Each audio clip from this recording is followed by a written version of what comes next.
దళితుల మత స్వేచ్ఛ హరించే విధంగా 1950 ప్రెసిడెన్షియల్ ఆర్డర్ రద్దు చేయాలని, దళితులకు మత స్వేచ్ఛ కల్పించాలని, దళిత క్రైస్తవులకు ఎస్సీ హోదా కల్పించాలని డిమాండ్ చేస్తూ దళిత సంఘాల ఐక్యవేదిక రాష్ట్ర గౌరవ అధ్యక్షుడు పొంగులేటి జయరాజ్ ఆధ్వర్యంలో గుడివాడ అంబేద్కర్ భవన్లో రౌండ్ టేబుల్ సమావేశాన్ని నిర్వహించారు. ఈ కార్యక్రమానికి ముఖ్య అతిథిగా మాల మహాసభ వ్యవస్థాపకుడు మల్లెల వెంకట్రావు, ఎంఆర్పీఎస్ అధ్యక్షుడు దండు వీరయ్య మాదిగ విచ్చేసి దేశంలో దళితులపై, దళిత క్రైస్తవులపై జరుగుతున్న అణచివేతలను ఎదుర్కొనేందుకు మనమందరం ఐక్యతగా పోరాడాల్సిన అవసరం ఉందని సూచించారు.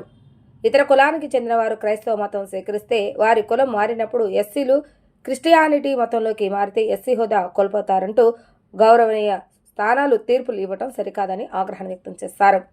ఈ దేశంలో ప్రతి ఒక్కరికి మత స్వేచ్ఛ ఉందని, అది డాక్టర్ బిఆర్ అంబేద్కర్ ఇచ్చిన హక్కు అంటూ వారు తెలియజేశారు. వెంటనే కేంద్ర రాష్ట్ర ప్రభుత్వాలు దీనిపై పునరాలోచన చేయాలని, లేని పక్షంలో దళిత క్రైస్తవుల ఆధ్వర్యంలో దళితుల పక్షాన మరో ఉద్యమం చేపడతామని హెచ్చరించారు. ఈ కార్యక్రమంలో మాల మహానాడు రాష్ట్ర అధ్యక్షుడు గోదా జాన్పాల్, రాష్ట్ర మాల సంక్షేమ ఐక్యవేదిక అధ్యక్షుడు డాక్టర్ కోట్ల గంగాధర్, రాష్ట్ర ఎంఆర్పీఎస్ నాయకులు కంచాల సుధాకర్, మాల మహానాడు జిల్లా ఉపాధ్యక్షుడు మెండు జోజుబాబు, ఎంఆర్పీఎస్ జిల్లా నాయకులు కొదమల గంగాధర్ తదితరులు పాల్గొన్నారు.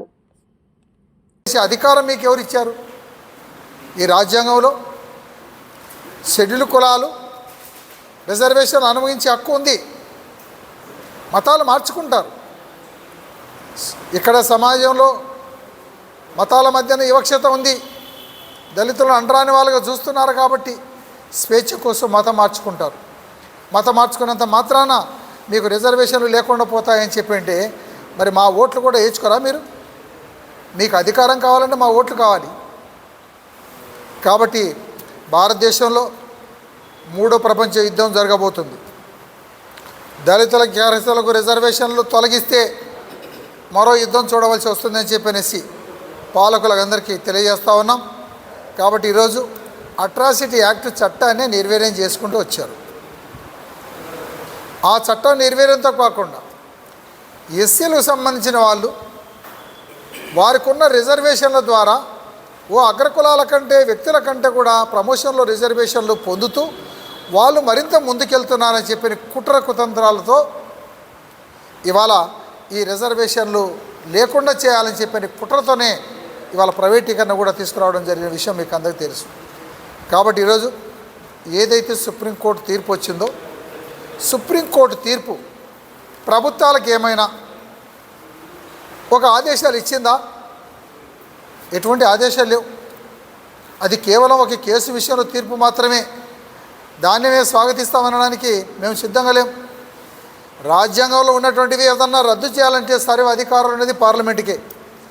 దమ్ముంటే పార్లమెంట్లో ఇదే అంశాన్ని క్రైస్తవులకు రిజర్వేషన్లు ఉండవని చెప్పనేసి ఒక మాట మాట్లాడమని చెప్పని తెలియజేస్తున్నా. కాబట్టి రిజర్వేషన్లు మా ఓటు ఉన్నంతకాలం ఉంటాయి, మా భారత రాజ్యాంగం ఉన్నంతకాలం ఉంటాయి. మా రిజర్వేషన్ల జోలికి ఎవరు వచ్చినా కూడా చూస్తూ ఊరుకోమని ప్రతిఘటిస్తామని. మాలలు వేరు, మాదిగలు వేరు, వాళ్ళ మధ్యన ఐక్యత లేదు కాబట్టి మనం ఏం చేసినా కూడా చలామణి అయితే అనుకోవచ్చు.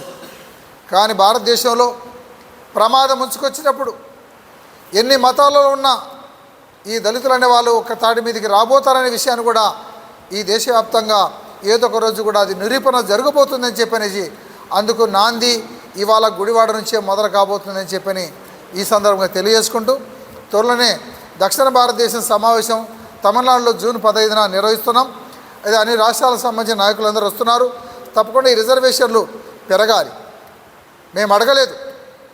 రాజ్యాంగంలో 15% రిజర్వేషన్లు, 76 సంవత్సరాలుగా మా జనాభా ఎంత శాతం పెరిగినాం, 10 రెట్లు మేము పెరిగితే 1% కూడా రిజర్వేషన్ పెంచని మీరు ఉన్న రిజర్వేషన్లు తొలగిస్తారా?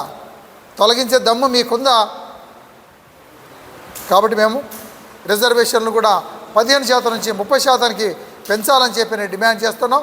దీనిపైన ఐక్య ఉద్యమం కార్యాచరణ తొందరలోనే మళ్ళీ విజయవాడలో ఏర్పాటు చేసుకొని ఒక కార్యాచరణ రూపొందించుకొని ముందుకెళ్తాం.